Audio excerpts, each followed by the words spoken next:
Have you ever really looked at a grain of rice? I mean, really looked at it. It seems so simple, right? But what if I told you that single grain holds a whole story, a story about a specific place, a certain climate, thousands of years of culture, all packed inside?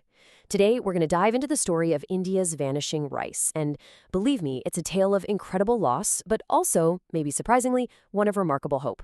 Let's get into it. Okay, so first, let's kind of rewind the clock. And we don't have to go back that far. We're talking about a time when India was, well, it was a literal empire of rice, an entire landscape where pretty much every village, every single region grew a type of rice that was completely its own, perfectly adapted to the world right outside their door. Just try to picture this. You're down in the super fertile river deltas of Tamil Nadu. Farmers there were growing greens with these incredible names, like Shivan Samba, Mapilai Samba. Each one was like in a perfect dance with the local seasons. Beautiful, right? All right, now let's head west, over to the lush, super waterlogged wetlands of Kerala. A totally different grain took root there. You had farmers sowing varieties like Raktashali and the famous Navara rice, which, by the way, was so special it was actually used in traditional medicine. I mean, wow. And then if we go up to the lowlands of Bengal, the air itself told the story. There was a variety called Tulapanji that was so aromatic, its scent would literally fill the entire village when it was harvest time. See, every one of these names, it's not just a name. It's a unique taste, a unique texture, a whole piece of cultural history. Okay, so now get ready for the truly staggering part. The sheer scale of this diversity. We are not talking about a few dozen varieties here, okay? Across India, there were once over 110,000 distinct types of rice. 110,000. It's an almost unbelievable library of genetic history. And today? Today we have fewer than 6,000. Just let that sink in for a second. We went from over 100,000 down to less than 6,000. And this didn't happen over centuries. This was in just a few decades. The scale of that loss is it's mind-boggling. So yeah, this leads us right to the big question, doesn't it? How on earth could such an incredible agricultural treasure just vanish? And so quickly? What happened to all that rice? Well, the answer, as it turns out, is complicated. This isn't some simple story with a clear bad guy. Nope. It's a story of really good intentions and some really big unintended consequences. It's the story of a solution to one massive crisis that, well, it accidentally created a whole new one. So back in the 1960s, India was facing the very real threat of famine.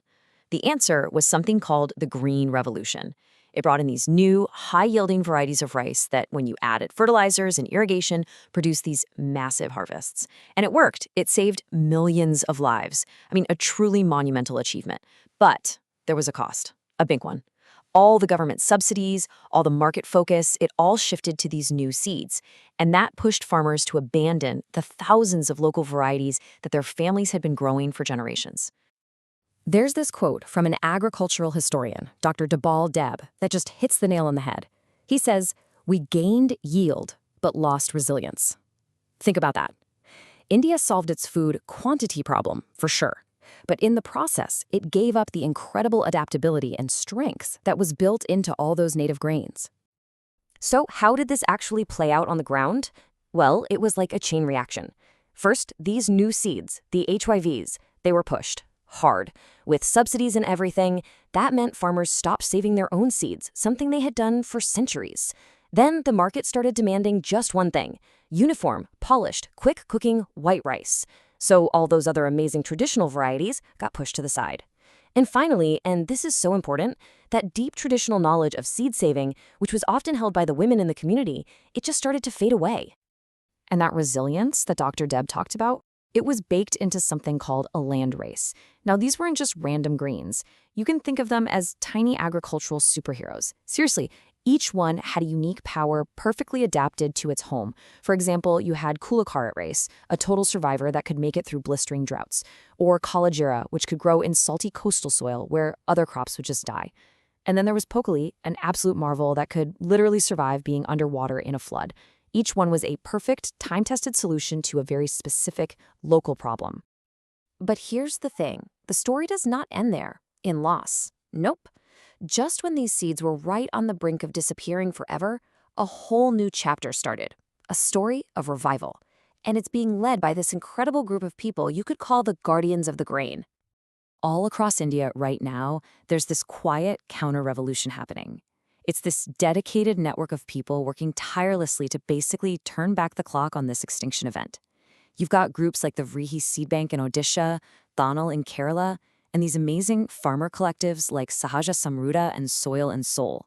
They're all part of this bigger Save Our Rice campaign, a whole movement of people fighting to find, preserve, and bring back these forgotten treasures. And the impact they're having, it is truly incredible. Let's just take one of those groups, the Vrihi Seed Bank.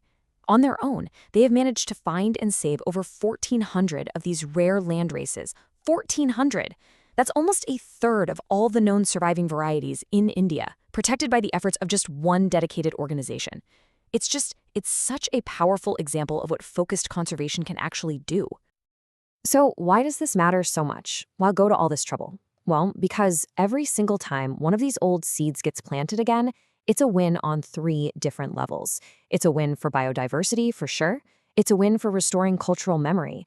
And maybe most importantly, it's a powerful tool for building resilience to climate change in the future. And this really brings us to the big picture, right? And how this whole story connects directly to every single one of us. Because this isn't just about farming in some faraway village. It's about the food that ends up on our plates, and it's about the heritage that we all share. I want to leave you with this really powerful thought from the source material we looked at. Rice is not just a grain, it is our shared heritage, shaped by the monsoon, the soil, and the hands that sow it. It's just such a beautiful reminder that our food is so deeply connected to our environment and to our culture. And that kind of leaves us with one last question to chew on. The next time you sit down for a meal, maybe just take a second and think about the story behind the food that's in front of you. What heritage is on your plate?